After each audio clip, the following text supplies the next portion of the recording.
in human history. Ito yung Mississippi River. Puro dagat yan.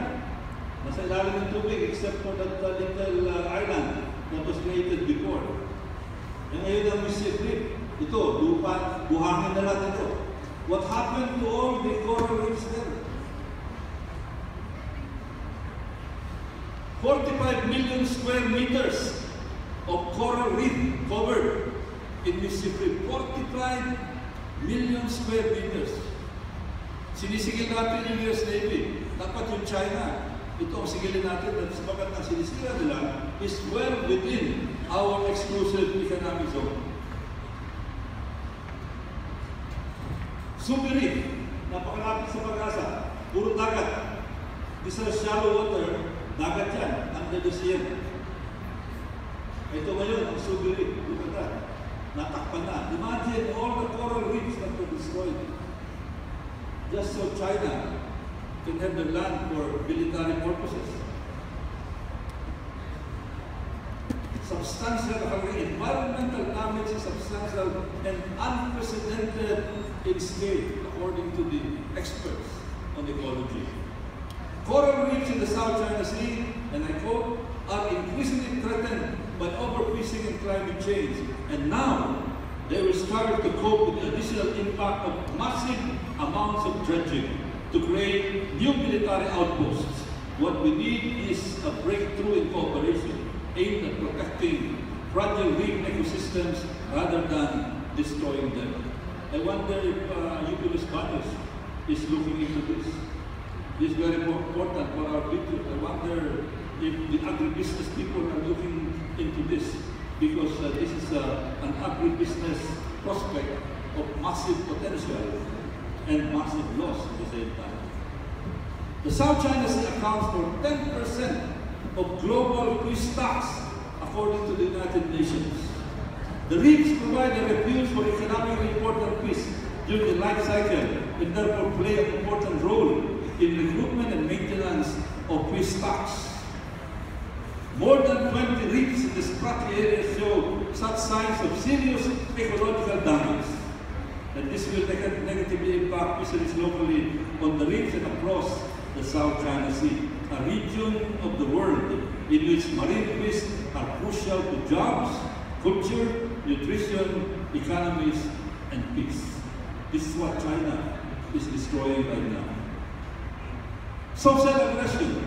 90% of illegal drugs come from China. 90%.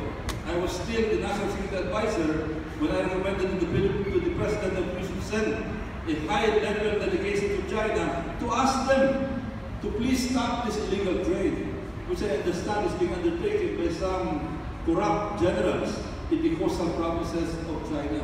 Imagine they're making maybe billions of dollars and at the same time destroying our social fabric in order that we cannot defend ourselves when the time comes. Political interference, another form of aggression, political aggression. And here, I would like to cite a recent bestseller, The 100-Year Marathon. According to Michael Pillsbury, the author of the best-selling book, 100-Year Marathon, the U.S. Senate in 1996, as early as 1996, uncovered an attempt by the Chinese to directly influence the U.S. political process. They had what they call the plan.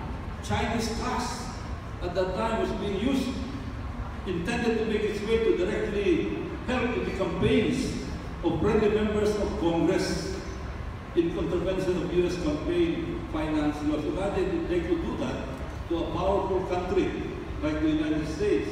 What other countries can they also penetrate? Like, for example, the Philippines. In fact, in that book, they found out that Chinese embassies in various countries were forming friendship committees to track individuals, evaluating key politicians, business leaders, and media figures in each national capital, and situating them in a spectrum ranging from friendly to hostile. And the Chinese would refer to those considered sympathetic as China's dear friends. I wonder how many dear friends they have here in the Philippines already. So be on the lookout for China's dear friends. And I would like to conclude by saying that very sadly, some sectors are saying that instead of fighting China's aggression, we should go bilateral instead of multilateral. And we should give priority to economic relationship with China. But some people are approaching me, Roy, dapat tumahimik na lang tayo. Para mag-negosyo na lang tayo para maraming kumita. Para umunlad ang ekonomiya ng Pilipinas. Kasi maraming may tutulong ng China sa development natin. Kaya alam, maliit na bagay yan. Yung mga islands na yan. It's a small things compared to the big economic advantages that we can enjoy. Ito ang sagot ko sa kanila.